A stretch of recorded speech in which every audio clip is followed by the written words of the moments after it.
What is up, YouTube? Welcome back to Work Knife Balance. We got a package, and I believe there's one, if not two knives in there. So let's go ahead and head to the top down and see what we got.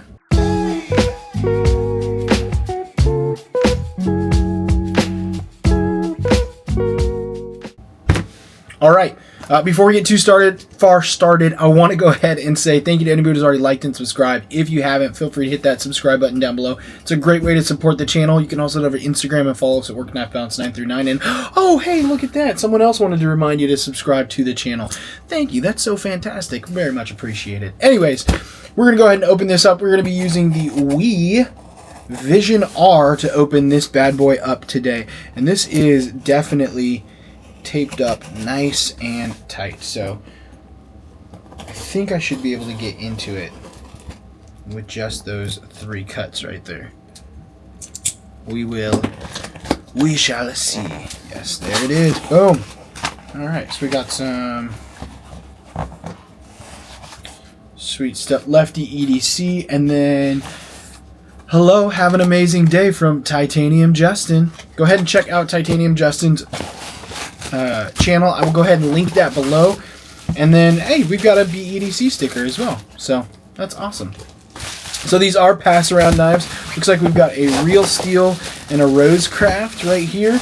I think I know exactly what these knives are. I forget what they're called. This is the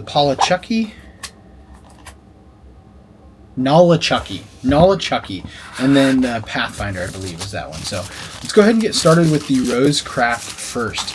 This one is one that I'm actually pretty interested in checking out here.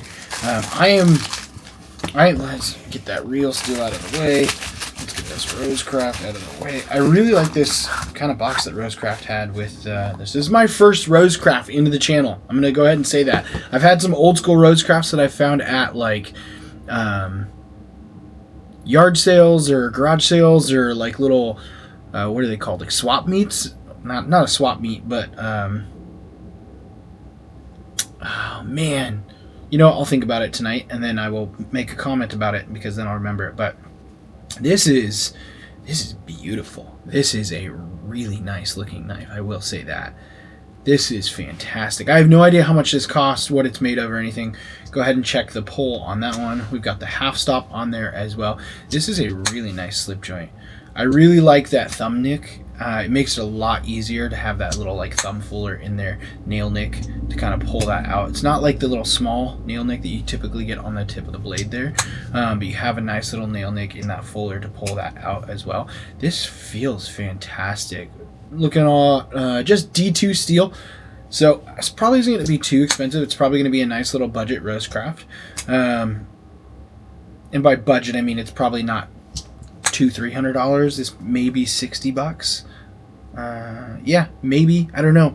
Depends on what kind of wood this is right here as well, and so I'm not too familiar with this knife, so we'll have to go ahead and check out the Nollichucky and see what we got. This is actually, it's kind of slick, but it has a really nice finish to it as well. So, and you've got a good pull.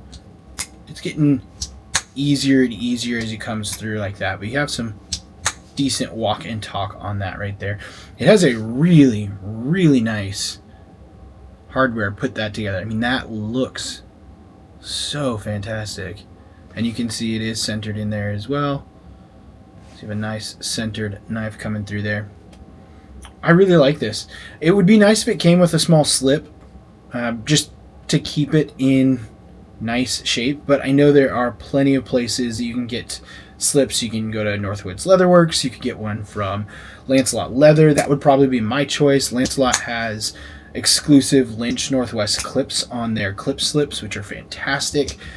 So that would probably be my choice or something like that. And if Lancelot doesn't have one that's designed for this, you can send it to him and he'll go ahead and get it measured and then get something dialed up for you like that as well. So that'd be pretty sweet. But yeah, this is the Rosecraft Nollichucky.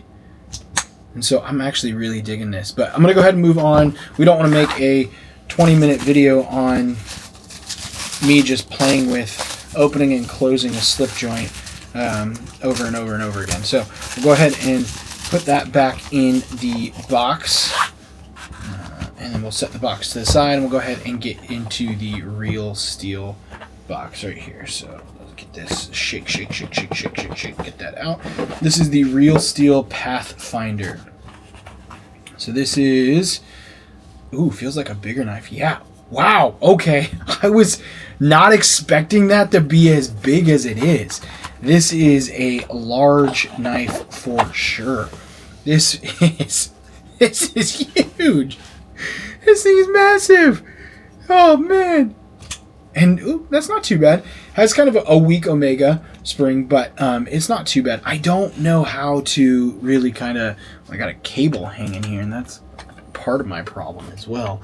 But I don't really know how to. There's nowhere... I don't like this. I don't like this. I don't know if it's... I think it's set up for a lefty right now, for sure.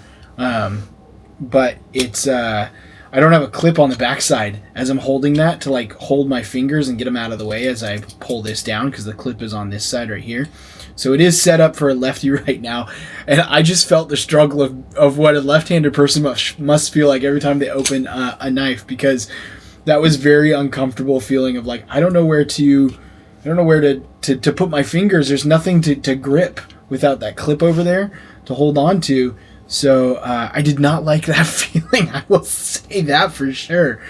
But flip that clip over, and it looks like it is ambidextrous because you've got the two little spots right there. You flip that clip over, then it actually probably be pretty sweet and pretty easy. But yeah, okay. So I saw this is the same person who designed the rocket that I recently picked up. It's my Real Steel that I have in my collection. Ivan Braganets.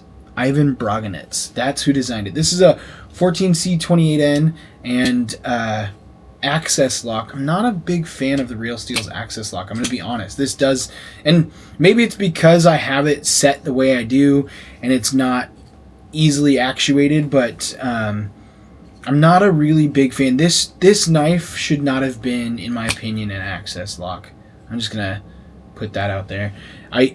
I'm already kind of against access locks. It's definitely centered though. It's really nice. But this one should not have been an access lock. This should have been a liner lock or a frame lock or a button lock to go in and out or something like that. This should not have been an access lock. This is too big for an access lock. To be able to whip that in and whip that out that way, I think this is too big for an access lock personally. I understand it's a very strong lock and maybe you want a stronger lock for a knife like this for whatever you may be using it for, but yeah, I think that was a design kind of oversight in my opinion. This thing is massive. It's a very large knife. So yeah. Other than it being an access lock, though, I really like the design of the blade. You've got a really nice kind of straight back drop point blade coming through here. You've got a really deep fuller coming through that if you had access to, you could probably flick off, but I don't think you have any access to it. So it's just aesthetics there for that as well. You've got nice jimping on the back there, so that's some pretty good first impressions. I like that you have that there, and you can actually get all the way here. And the ergos on it are actually really nice. It's a huge knife, so you have a lot of purchase area right there. You've got real estate for days. If you want to wear gloves or do whatever, you can still easily grip this in your hand and have that. The G10 is nice, doesn't give too much texture. It was actually kind of slick, as I was mentioning in the beginning, to go through.